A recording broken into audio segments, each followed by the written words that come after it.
Terima kasih Tuhan untuk memberikan pengertian kepada kami tentang Nuh di era sebelum air bah. Saat ini kami akan lanjut di fase kedua dan fase ketiga. Tolong tambahkan urapan atas kami, sehingga kami dibuat lebih mengerti lagi akan keadaan. Tolong kami buka akal budi kami, juga buka hati kami, lembutkan hati kami, sehingga kami ini bisa melakukan dan mengerti apa yang Tuhan kehendaki atas kami. Dalam nama Tuhan Yesus, diurapi oleh Tuhan untuk masuk fase 2, fase 3 Nabi Nuh. Amin. Saya masuk di sesi kedua, yaitu era di mana air bah itu dalam batasan waktu yang cukup singkat. Tapi ya tidak singkat saudaraku ya, sebetulnya 370 hari lamanya. Bagaimana Nuh bisa hidup normal di tengah habitat yang beda? Kalau dulu dia hidup normal di tengah sesama manusia, walaupun manusia-manusia itu brengsek-brengsek semua, tapi tetap menungso saudaraku ya. Sekarang dalam satu kapal yang 3.000 meter, kalau 3 lantai anggap aja 3.000 kali 3, 10.000, 1 hektar saudaraku ya, 1 hektar. Itu Nuh manusianya cuma 8. Nuh istrinya, anaknya 3, mantunya 3, 8 orang. Makanya tulisan Cina tentang kapal itu adalah 8 orang selamat. Ada 8-nya, angka 8-nya ada mulut. 8 mulut selamat. Itu kapal Juan. Ya. Nuh harus hidup normal di tengah habitat yang tidak normal. Ya. Social distancing dengan sesama tidak perlu karena memang tidak ada. Tapi mau tidak mau, social distancingnya dengan para hewan. Saudaraku, ada yang gila nih ya, walaupun Nuh itu juga punya ternak, tapi ternaknya Nuh saya yakin ya domba lah, sapi lah. Saya yakin tidak ada nyambe, tidak ada krokodil, bajul, ya. Buaya, tidak ada buayanya, tidak ada ular yang mendesis-desis. Bisa jadi mantunya Nuh ini teriak-teriak tiap hari karena lihat ular mendesis-desis. Tapi Tuhan itu dahsyat. Di tengah suasana 1 hektar lahan, Tuhan bisa buat hidup semua spesies yang ada di dalamnya damai, sejahtera sampai keluar.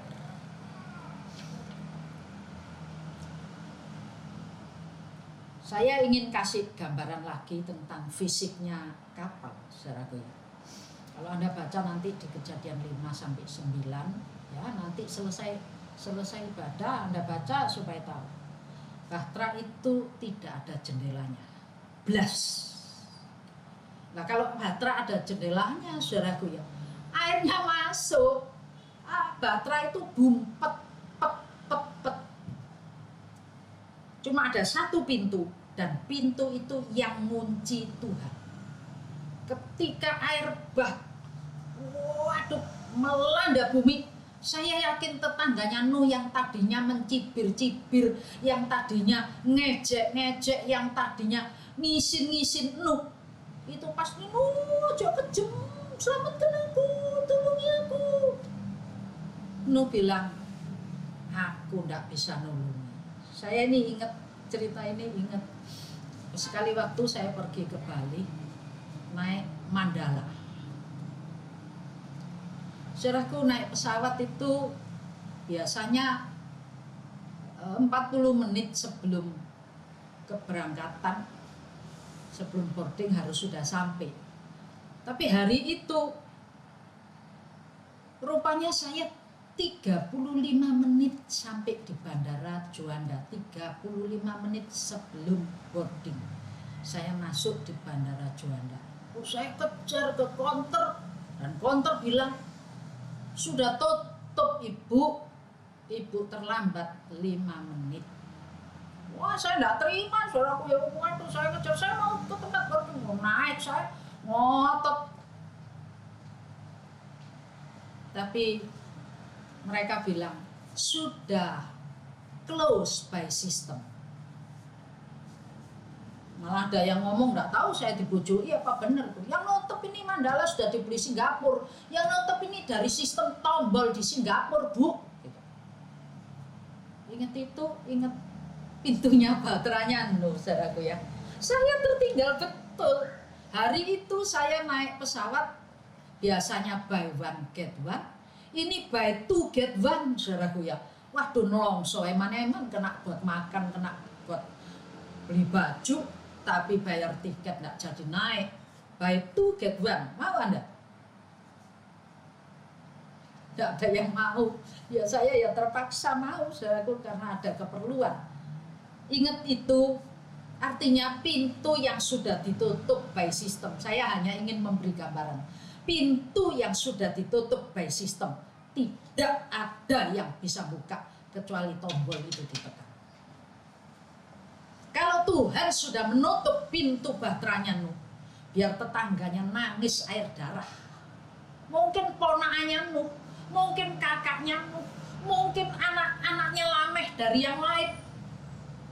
Dulurin nangis. Air matanya jadi darah.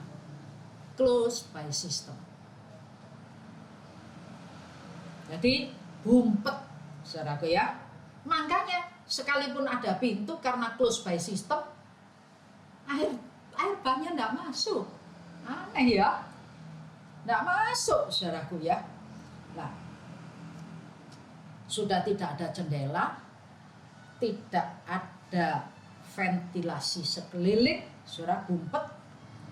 Lalu ke atas pun ditutup. Ada ayatnya, ditutup dari jarak sekian 1 hasta kalau tidak salah, atau 1,5 hasta itu harus ditutup dengan kap. Ketika sudah hujan sudah tidak turun, kapnya itu dibuka sama Nuh, baru bisa lihat. Makanya Nuh tidak bisa lihat apa-apa. Saudara, saya cerita ini selama 370 hari. Nuh kumpul. Saudaraku ya, bergaulnya sama berapa tadi? 17.600 spesies binatang. Mbok. Hari ini mantunya yang satu teriak, hari lain mantunya yang satu teriak, jam lain mungkin bisa gitu. Tapi saya yakin ada damai sejahtera di Batra itu. Tidak ada teriakan. Karena masing-masing mereka di Batra itu ada ucapan syukur yang luar biasa. Mereka lihat di sekitarnya bergelimpangan orang. Kalau Anda saya ajak hitung, ketika di Mesir, setiap anak sulung mati, ya, berapa persen yang mati? Satu rumah berapa orang? Bapak, ibu, anak 3, anak 4. Nah, yang sulung mati 15-20% mati. Ini bukan 15-20%, saudara. Anda lihat COVID berapa persen yang meninggal? 2% ya kalau tidak salah ya. Saya tidak ngikuti sih. Itu aja rasanya giris-giris kita nih denger. Saya kemarin di WA sama satu teman dokter saudaraku, keluarga dokter, mamanya juga dokter. Waduh, Bu, saya pikir ada apa? Saya masih repot, saya gitu. Bu, gitu lagi. Saya lagi repot siapin khotbah. Gitu. gitu lagi saudaraku ya. Beritanya setelah malam saya buka, mamaku sekarang sedang ketakutan karena tetangganya kena COVID dan meninggal mendadak. Mamanya dokter terkenal, cuma sekarang sudah tua. Papanya juga dokter spesialis, juga sudah tua. Memang saya yakin bukan cuma mereka, para dokter yang bertugas di garis depan pun giris. Kemarin juga saya lihat di daerah Pegirian, lu masa orang mati COVID kok mau dimakamkan secara COVID kok malah sampai bednya rumah sakit dibawa minggat lari sekali. Repot saudaraku ya, mengerikan. Di Mesir saya anggap 15-20%. Tangisan dari pojok Mesir sampai pojok Mesir yang lain. Nggak pakai loudspeaker, saya yakin suara tangis itu terdengar di mana-mana. Kalau COVID 2%, semua sudah pada giris. Saya tanya, di zaman Nuh ketika air bah itu gitu menghantam bumi, saya yakin ada orang-orang tertentu, ini kapal belum naik saudaraku ya, belum naik, tapi orang sudah sadar bahwa nyawanya terancam. Wah, mereka pasti gelayot-gelayot gandoli kapalnya Nuh. Nuh, tolong aku, selamatkan aku. Mungkin awalnya masih bisa gandol. Tapi karena air bah itu begitu derasnya, gelundung satu-satu. Saya tanya Nuh dan keluarga girisnya. Di samping giris ada hati yang berkata, untung aku punya Tuhan. Untung Tuhanku baik buat aku. Untung kita sekeluarga diselamatkan oleh Tuhan. Di dalam perahu itu sekalipun berdesak-desak, sekalipun bau tidak enak, bau amis, waduh bau apa saja saudaraku. Bayangin, wedhus gibas ya mampu di sana, lebus-lebus titik. Ada tangan yang terus terangkat, lutut yang terus berlutut dan mengatakan, Allahku sungguh dahsyat, Tuhanku sungguh baik. Di tengah bencana besar seperti ini, kita diselamatkan oleh Tuhan. Tapi Anda harus ingat, keselamatan itu 100 tahun dikerjakan oleh Nuh dengan teguh lewat ketaatannya dan kepercayaannya kepada Tuhannya.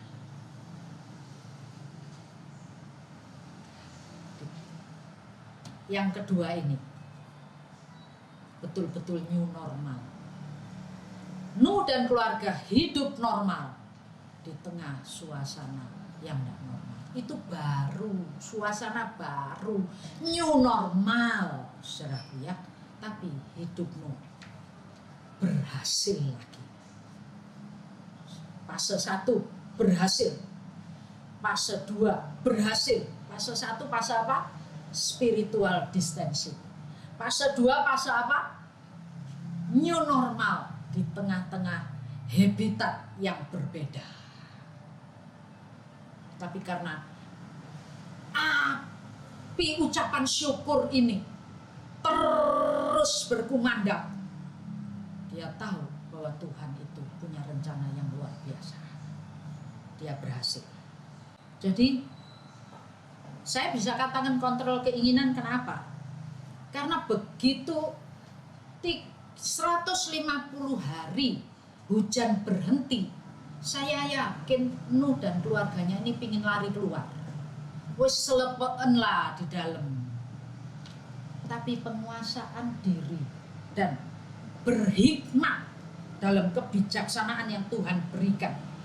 Nuh di Fatsal Kejadian Fatsal 8 ayat 7, ayat 8, ayat 9, ayat 10.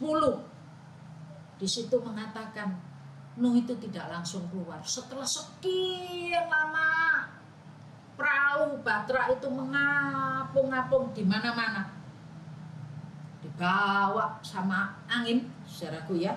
Karena angin bertiup. Tuhan ingat kepada Nuh dan kepada binatang yang ada di dalamnya itu, Tuhan meniupkan angin. Saya yakin kapal itu sebabnya bisa sampai baru ini ditemukan di mana? Daerah yang cukup jauh, karena dibawa oleh angin. Fatsal yang ke-8 ayat yang ke-7. Nuh pertama melepas burung gagak. Burung gagak itu kembali karena tidak ada tempat berpijak. Kemudian Nuh, berapa lama Nuh melepas merpati? Seminggu lagi Nuh lepas lagi merpati. Dan yang terakhir Nuh lepas merpati yang keempat kali. Butuh waktu untuk peninjauan. Jadi saudaraku, kalau hari ini pemerintah sudah melepas PSBB, sudah melepas social distancing, mungkin ada new era, new normal, bukan new era, new normal. Hidup normal Anda harus tetap terkontrol, seperti Nuh mengontrol situasi di sekitar. Lihat sekitarmu. Kalau angka COVID meningkat, ya jangan sembarangan. Kalau tidak penting juga jangan keluyuran. Jangan lepas masker, pakai face shield kalau perlu, topi, pakai lengan panjang. Ya lihat situasi, jadi bijak sesuai dengan yang normal yang baru.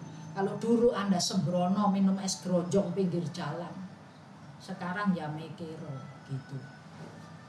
Makan makanan yang tidak bahaya COVID. Dan banyak hal. Ibadah, ya jangan gerutuk masuk ibadah. Masih ada jarak 2 meter, saudara.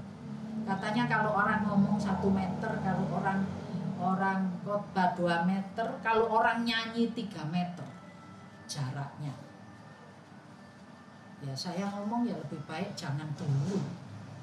Balik gerejanya seberapa? 3 meter dikasih 1 yang nyanyi. Semua kan nyanyi kan kalau pujian. Jadi berarti jaraknya kan harusnya 3 meter. Isi orang berapa satu gereja? Hati-hati lebih baik. Anda harus bijaksana. Nuh, gul. Fase yang kedua, gul. Kita masuk fase yang ketiga. Pasca banjir. Ini new normal yang kedua. Nuh keluar dari bahteranya, lalu Nuh ini membangun mesbah di sana, mengucap syukur kepada Tuhan. Siapa sih enggak mengucap syukur? Sak donya matek kabeh, saudaraku ya, entek. Dia dan keluarganya utuh. Ini luar biasa, kasih karunia yang kurasakan. Anda merasakan kasih karunia Tuhan? Amin. Anda semua, Anda merasakankah kasih karunia Tuhan atas hidup Anda? Bangun mesbah seperti Nuh membangun mesbah. Dan ketika Nuh membangun mesbah, Tuhan memberikan janjinya kepada Nuh untuk tidak lagi membasmi manusia dan makhluk hidup di bumi lewat air. Perjanjian itu disaksikan, dilegalkan, disahkan melalui pelangi. Tadi bagian pertama saya sudah katakan. Setelah itu betul-betul normal hidupnya Nuh. Tidak ada siapa-siapa, tapi sekeluarga itu jadi baik. Ya, era untuk membangun hubungan baik antar anggota keluarga. Nuh berhasil. Ya, sekarang di yang ketiga, hidup mulai cari nafkah Nuh ini. Di Kejadian 9 ayat 20 dan 21. Ya. Nuh menjadi petani. Dialah yang mula-mula membuat kebun anggur. Setelah ia minum anggur, mabuklah ia, dan ia telanjang dalam kemahnya.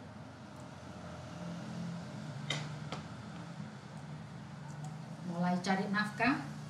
Kalau tadinya tanah terkutuk, Lameh bilang berjerih payah, bersusah-susah kita mencari nafkah, dan Nuh ini jadi penghiburan dan perhentian untuk susah payahnya. Setelah air bah, hati Tuhan ya keruntuh-runtuh lah saudaraku ya, setiap ciptaannya dihabiskan. Dan cintanya Tuhan kepada Nuh itu bertambah-tambah luar biasa. Nuh tentu jadi orang yang diberkati Tuhan. Amin. Nuh diberkati Tuhan. Itu sebabnya dia buat kebun anggur, dia jadi petani, dia buat kebun anggur, dan anggurnya berbuah-buah lebat. Nuh menjadi petani. Dia adalah orang perintisan untuk kebun anggur. Tentu saja anggurnya berbuah lebat karena Nuh diberkati oleh Tuhan dan dicintai oleh Tuhan. Nah, dari keadaan ini saya ingin mengajak Anda untuk belajar dari hikmatnya Nuh. Di tengah situasi dunia yang kosong, tidak ada apa-apanya, Nuh bisa beradaptasi dengan baik dengan lingkungannya. Dia mulai berusaha bercocok tanam dan dia berhasil mengembangkan buah anggur. Dia diberkati oleh Tuhan. Saudaraku, zaman social distancing selesai, PSBB selesai, new normal dimulai. Tapi itu pun semua toko juga tidak ramai. Banyak usaha yang mengalami gulung tikar. Dampak negatif ke arah bidang ekonomi itu juga masih banyak. Itu sebabnya kita harus minta kebijaksanaan dari Tuhan. Kita juga serius berpikir untuk bisa beradaptasi di tengah situasi yang seperti sekarang ini. Jenis usaha apakah yang bisa kita tekuni supaya terberkati kita ini, nafkah kita dicukupkan. Bayangkan travel tutup, hotel, rumah makan itu juga berkurang. Terus ada banyak bidang kerja yang mengurangi tenaga kerjanya dan mengurangi omset dari pekerjaannya. Tentu saja sebagai manusia kita harus berpikir bahwa ada bidang lain yang bisa ditelusuri lalu ditekuni untuk dijadikan bidang kerja kita sehingga kita terberkati. Pengkhotbah pasal 9 ayat yang ke-11 kita baca. Pengkhotbah 9 ayat yang ke-11. Lagi aku melihat di bawah matahari bahwa kemenangan perlombaan bukan untuk yang cepat dan keunggulan perjuangan bukan untuk yang kuat, juga roti bukan untuk yang berhikmat, kekayaan bukan untuk yang cerdas, dan karunia bukan untuk yang cerdik cendekia. Karena waktu dan nasib dialami mereka semua. Demikian yang diceritakan. Kemenangan lomba itu secara logika, saudaraku, kalau ada perlombaan karung, perlombaan lari, biasanya yang menang itu pasti yang cepat. Tapi ternyata enggak juga. Ya. Keunggulan perjuangan. Wah, kalau Anda lihat adu panco, pikirannya pasti buat yang kuat. Demikian juga roti. mesti yang berhikmat. Kekayaan untuk orang cerdas. Kekayaan itu pikiran kita adalah untuk orang-orang yang cerdas. Tapi pada kenyataannya orang yang pinter di sekolah itu belum tentu kaya, ya toh? Nah, demikian juga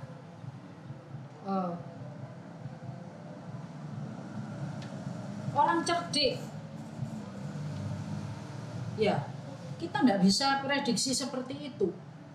Kenyataan di dunia ini jadi berbeda. Yang tepat adalah dikatakan ayat, waktu dan kesempatan untuk setiap orang adalah sama. Bukan nasib yang sama, tapi nasibnya setiap orang itu sama, waktunya sama, diberikan yang sama, kesempatan setiap orang diberikan sama. Tergantung bagaimana orang itu mengambil kesempatan. Demikian juga di era new normal ini, Anda harus berpikir cari peluang baru, kesempatan, bukan kesempatan yang salah, tapi yang bijaksana, yang benar, apa yang bisa dikerjakan untuk mendatangkan berkat bagi kita sekalian. Banyak orang jadi susah, banyak orang jadi bangkrut, tapi tidak sedikit orang juga yang usahanya baru. Saudaraku, salon bingung, tidak ada orang potong, tapi bisa produk, meningkatkan produk dengan produk-produk, misalnya sekarang ada banyak yang tadinya jual kosmetik, sekarang jadi hand sanitizer. Ya, itu salah satu contoh, tapi bukan itu aja. Anda jangan cuma contoh itu, ada banyak yang lain. Belajar dari cicak, ya toh. Cicak ini sekalipun ya tidak ada artinya, tapi dia bisa sampai mencari kesempatan untuk bisa sampai ada di tembok istana. Tapi jangan lupa, sekalipun kita berusaha bagaimana, usaha itu tetap perlu, tapi harus ingat berkat itu juga Tuhan punya.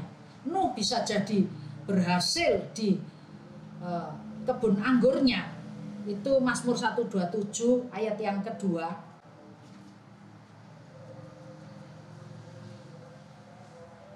Sia-sialah kamu bangun pagi-pagi dan duduk-duduk sampai jauh malam, dan makan roti yang diperoleh dengan susah payah, sebab ia memberikannya kepada yang dicintainya pada waktu tidur. Ya, Tuhan itu sudah menyiapkan porsi berkat buat Anda dan saya. Bukan ngajarin Anda untuk tidur terus supaya dapat berkat, tapi jerih payah segala itu tadi, bukan untuk yang kuat, bukan untuk yang cerdik, tapi kesempatan itu diberikan, kita ini harus berhikmat untuk meraih kesempatan yang ada, dan berkat Tuhan menyertai kita sekalian. Jadi untuk itu dampak yang positif, keberhasilan Nuh membawa dampak ekonomi yang bagus. Tapi rupanya Nuh ini tidak bisa bertahan lama dalam berkat yang banyak ini. Dia mabuk oleh anggur hasil daripada kebunnya sendiri. Dia mabuk, dia telanjang di kemahnya. Lalu terjadilah anaknya lewat Ham. Alkitab menuliskan Ham ini menceritakan ketelanjangan ayahnya ini kepada kedua saudaranya. Dan saudaranya Sem dan Yafet itu mengambil tutup, lalu jalan mundur menutup ketelanjangan ayahnya. Tapi ada ayat yang lain menuliskan, ada terjemahan yang lain itu menuliskan bahwa Ham ini bukan hanya lewat, bukan hanya melihat ketelanjangan, tapi melakukan sesuatu yang tidak senonoh. Ya, dalam ensiklopedi Ketelanjangan itu disebutkan sebagai rasa malu dan kebejatan watak manusia yang berdosa ketika ditelanjangi oleh terang Allah yang maha tahu dan maha kudus. Artinya, saudaraku, ada eksiden yang memalukan. Ya, anggap saja Ham ini tidak tahu menghargai ayahnya.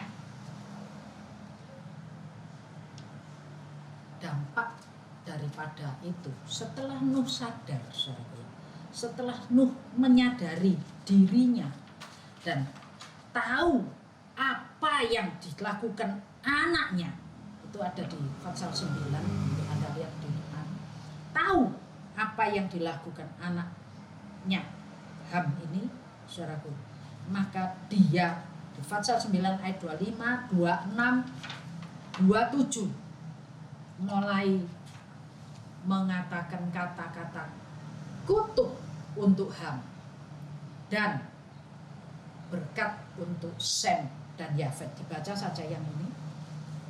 Luh, Kejadian 9 ayat 25 sampai 27. Berkatalah ia, terkutuklah Kanaan, hendaklah ia menjadi hamba yang paling hina bagi saudara-saudaranya. Lagi katanya, terpujilah Tuhan, Allah Sem, tetapi hendaklah Kanaan menjadi hamba baginya. Allah meluaskan kiranya tempat kediaman Yafet, dan hendaklah ia tinggal dalam kemah-kemah Sem. Tetapi hendaklah Kanaan menjadi hamba baginya. Ya, saudaraku, tidak ada berkat untuk Ham.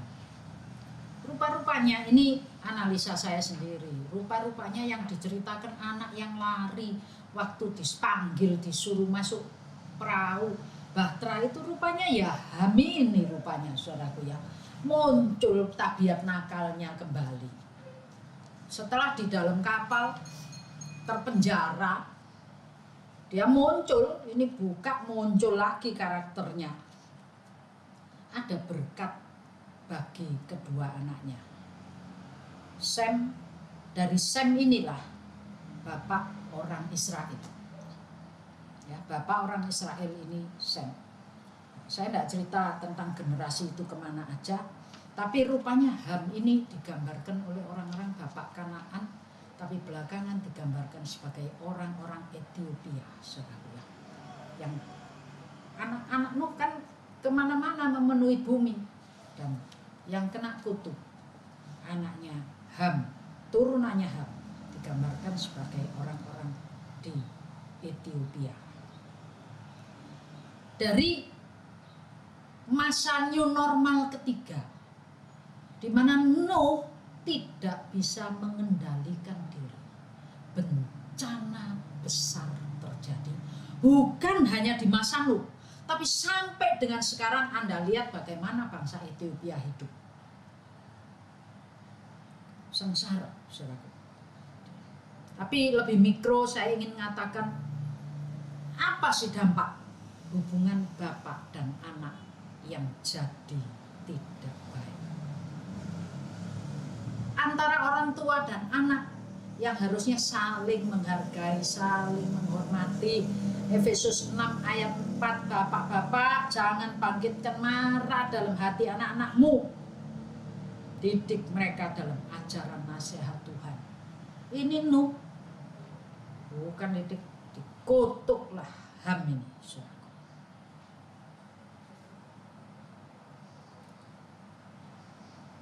Dan sebaliknya, tentu saja hatinya Ham sangat sakit. Tidak salah kalau Ham ini bilang gini, sing telanjang ya awakmu dhewe, sing keliru mabuk ya awakmu dhewe, kok aku sing disalahno, aku sing terima kutuk. Sebetulnya ya dua-dua salah, bapaknya ya salah. Jadi harus ada penguasaan diri. Rupanya Nuh ini tidak tahan terima berkat. Dari umur 500 soro graji sampai buat apa? Bahtera sampai 100 tahun. Setelah itu 370 hari dikurung dalam Bahtera, begitu lepas rasanya mungkin saudaraku nggak tahan. Enak ya, anggur itu enak ya, manis anggurnya, apalagi anggurnya Kanaan, anggurnya Israel sana sampai dipekul-pekul saudaraku ya. Wah, saya di sana minum delima. Wah, di sini delimanya cili-cili, di sana delima itu dipres gini, airnya delima, segernya. Apalagi anggur, saudara. Nah, coba masuk kebun anggur di sana, kebun anggurnya Nabot, dilihat luar biasa buahnya. Ini Nuh diberkati Tuhan, saya yakin anggurnya jadi luar biasa. Itu sebabnya dia minum anggur dengan tanpa bisa kontrol diri, sehingga dia melakukan sesuatu yang sudah berdosa, merusak generasi berikut, merusak berkat anak-anaknya. Dan kalau Efesus 6 ayat 1 sampai 3, di situ tuliskan, anak, hormati, taati orang tuamu dalam Tuhan. Hormati ayahmu, hormati ibumu, supaya kamu bahagia dan panjang umurmu di bumi ini. Nuh berhasil di new normal, spiritual distancing tahap 1, di new normal tahap 2, dan di new normal tahap 3. Percuma rasanya hati-hatinya dia ngirim gagak dulu, ngirim merpati dulu. Itu Nuh ini loh sebetulnya orang yang sangat hati-hati, bukan enggak. Tapi kenapa yang di terakhir justru Nuh enggak bisa hati-hati? Awas, berkat yang berlimpah itu juga bisa membuat kita tidak sadar diri, tidak kontrol diri. Itu sebabnya ketika Nuh menyadari keadaannya, Nuh jadi marah karena malu, marah campur jadi satu, saudaraku ya. Jadi Nuh berhasil menghandle dirinya dengan bagus ketika di era-era sebelumnya, di fase-fase sebelumnya. Tapi di fase yang dimana sudah pasca air bah, berkat berlimpah, kontrol diri jadi berkurang. Dan dampaknya Anda tahu ada banyak dampak. Berabad-abad dari satu generasi ke generasi, itu cerita tidak pernah habis. Kita harus ingat, kemurahan Allah ada batasnya. Kalau Allah sudah memberikan perintah, jangan kita menunda-nunda. Jangan juga mengeraskan hati ketika Allah itu berkenan kepada kita. Dan ketika Allah memberkati kita, biarlah kita boleh kembali datang kepada Tuhan dengan penuh ucapan syukur, seperti Abraham yang menang perang. Dia balik ketemu Melkisedek, dia mempersembahkan persembahan buat Melkisedek, imam yang awal dan yang akhir. Ini Nuh waktu keluar bahtera mempersembahkan korban bagi Allah, ucapan syukur, terima janji. Tapi setelah dia bercocok tanam, dia menghasilkan hasil banyak anggur. Anggurnya dinikmati sampai dia mabuk dan tidak sadar diri. Ingat, kalau Allah tidak menyayangkan manusia zaman purba, zaman Nuh, Allah juga akan mengadakan perhitungan di akhir zaman. Ketika dia datang kali yang kedua, siapa yang bisa lolos? Ini new normal. Tapi Anda harus bisa menahan diri untuk bersikap hikmat dan bijaksana. 2 Petrus 2 ayat yang ke-5. Dan jikalau Allah tidak menyayangkan dunia purba, tetapi hanya menyelamatkan Nuh, pemberita kebenaran itu, dengan 7 orang lain ketika ia mendatangkan air bah atas dunia orang-orang yang fasik. Ya, lanjutnya pasti Anda tahu bahwa apalagi di zaman ini, Dia pasti tetap adalah Allah yang adil, yang tetap mempertahankan kebenaran, karena Dia Allah yang luar biasa buat setiap kita. Amin. Kita berdoa. Bapak Surgawi, curahkan Roh Kudus-Mu untuk memberikan kekuatan kepada kami dalam penguasaan diri, sehingga kami ini bisa jadi seperti Nuh di era pra air bah dan di era masa air bah. Tapi kami ini ditambahi kekuatan oleh Tuhan untuk dimampukan melewati era-era new normal yang ada saat ini. Kami tahu COVID itu masih bersama dengan kami dalam jangka waktu yang cukup lama. Itu sebabnya biar Tuhan sendiri memberikan tuntunan bagi kami untuk kami bersikap bijaksana. Kami bisa berhati-hati, kami bisa hidup sehat, jaga kebersihan. Kami juga mentaati aturan-aturan yang ada. Dan kami tahu ketika kami sudah melakukan bagian kami, Tuhan akan melakukan bagian Tuhan, melindungi setiap kami, anak-anak Tuhan yang bijaksana. Dalam nama Yesus, dalam nama Tuhan Yesus, penyalutan perlindungan Tuhan atas setiap jemaat Tuhan untuk tetap taat dan bijaksana. Mari Tuhan, di era yang baru muncul profesi yang baru. Berikan kami hikmat kebijaksanaan seperti hikmatnya Nuh. Dia bisa membuka lahan untuk kebun anggur. Hari-hari ini ada lahan-lahan baru untuk mencari nafkah. Buka akal budi umat-Mu supaya semua terberkati. Diberkati oleh Tuhan apa yang dikerjakan tangan-Mu, sekalipun di masa yang sulit seperti COVID sekarang. Tapi Tuhan membuka hikmat akal budi bagimu untuk bisa menjadikanmu menghasilkan banyak berkat karena penyertaan Tuhan ada. Dan setelah itu pun Tuhan menambahi dengan kebijaksanaan dari Tuhan untuk tetap hidup penguasaan diri. Dalam nama Tuhan Yesus, diberkati keluarga-keluarga, diberkati pekerjaan-pekerjaan, diberkati kesehatan kami sekalian, dan diberkati hubungan baik kami satu dengan yang lain antar jemaat.